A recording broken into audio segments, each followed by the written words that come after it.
Warahmatullahi wabarakatuh. Jumpa lagi dengan Nyai Mai Serang Banten. Guys semuanya, terima kasih yang sudah subscribe, yang sudah komen, yang sudah like, dan sharingnya ya. Kali ini, oh ya, selamat pagi, siang, sore, malam dimanapun kalian berada. Dan mulai saat ini kalian tersenyum, bahagia, insya Allah sehat, makmur, amin.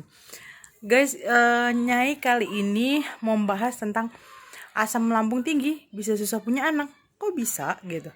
Dan itu banget guys, karena hampir rata-rata sekarang penyakitnya itu susah punya anak, bukan susah punya anak. Jadi kayak lambat punya anak sih sebenarnya kalau Nyai perhatiin gitu kan.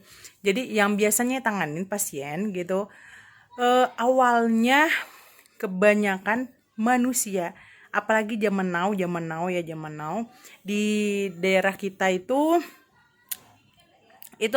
kebanyakan orang karena apa coba, asam lambung tinggi. Nah, jadi akhirnya sperma encer gitu kan, dan juga rahimnya juga jadi penuh angin gitu. Jadi asam lambung itu penuh angin gitu, dia nyumbat darah sama oksigen itu tidak lancar. Awalnya karena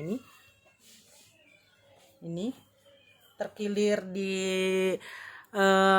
pergelangan kaki, lutut, nih lutut utama, nih kunci.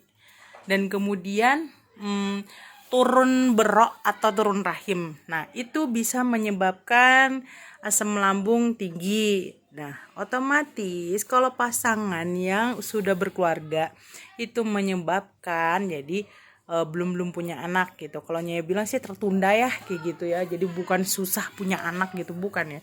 Jadi karena dianya asam lambung tinggi, sel sperma sama sel telur itu tidak bertemu gitu.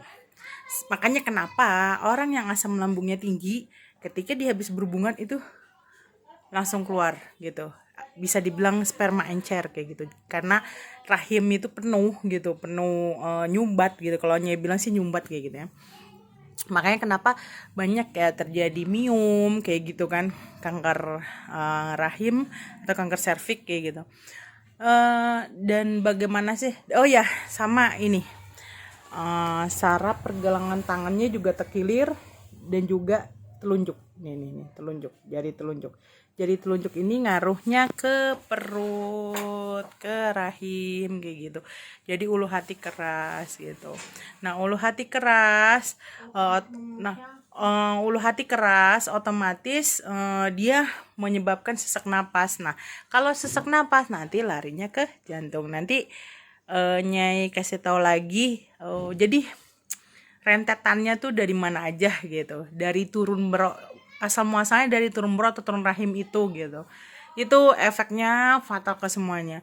Muka pucat, pokoknya yang paling simple banget itu muka pucat banget. Dan ketika duduk itu kayak ada yang ganjel kayak gitu.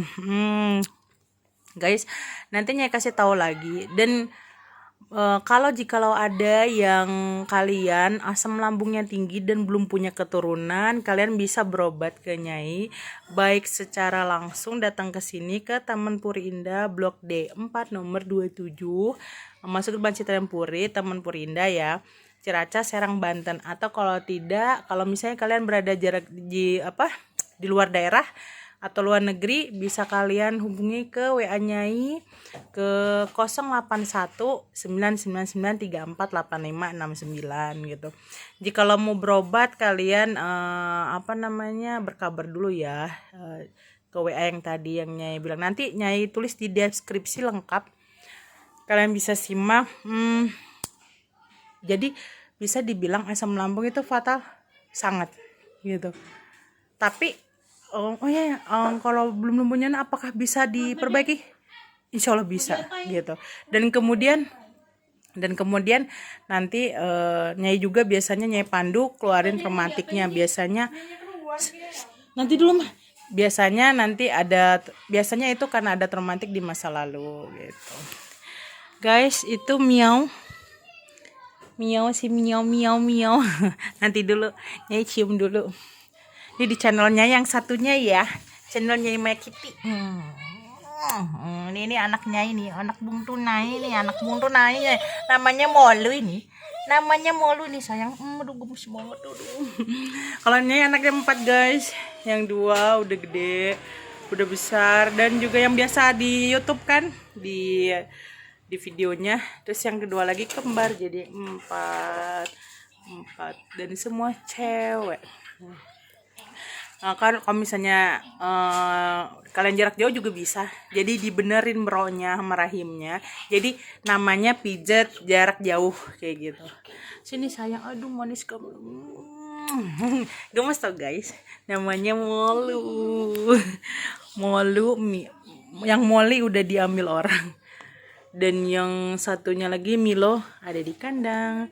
Itu ada di channelnya ya, di channel Nyai Maya Kitty. Kalau yang ini khusus pengobatan dan keseharian atau tentang ilmu kehidupan, tentang ngebersihin ruqyah atau tentang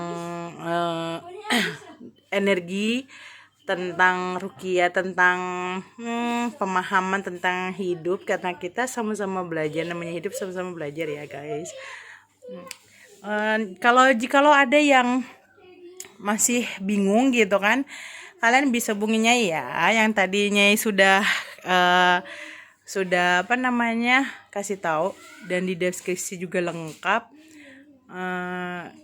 Nyai satu lagi, Nyai nggak bisa apa namanya expose kalau pengobatan gitu ke pasien gitu video, kayak karena privasi gitu, privasi, karena yang Nyai keluarin juga kebanyakan ngeluarin santet, itu santet di kelamin, santet di badan. Kadang mereka penyakit medis, tetapi karena santet yang sudah lama-lama banget sudah bersemayam di badannya, ibarat kasar besi itu udah berkarat ya. Nah itu harus kita bersihin, harusnya bersihin, bantu bersihin. Kemudian saraf-sarafnya dibenerin gitu kan, tulang sarafnya, dan banyak yang bermasalah gitu. Kebanyakan orang tidak sadar, oh saya masih sehat, karena dia belum sampai dirawat itu mereka berpikir oh saya sehat gitu, saya masih bisa main volley, saya masih bisa main badminton. Ketika Nyai benerin, tau-taunya bekas jatuh, banyak saraf kejepit, banyak saraf masalah, banyak traumatik. Pokoknya yang paling simpel banget di muka. Apa ya, banyak sebenarnya pelajaran. Jadi kalau misalnya bermanfaat video Nyai, kalian bisa sharing ke teman-teman kalian, komen gitu kan, jangan lupa subscribe-nya ya, dan like-nya. Insya Allah barokah, insya Allah sehat dan makmur. Apa lagi ya, oh ya, cukup segitu dulu ya guys video yang ini. Terima kasih semuanya. Assalamualaikum warahmatullahi wabarakatuh. Dibagi dengan Nyai Mai Serang Banten.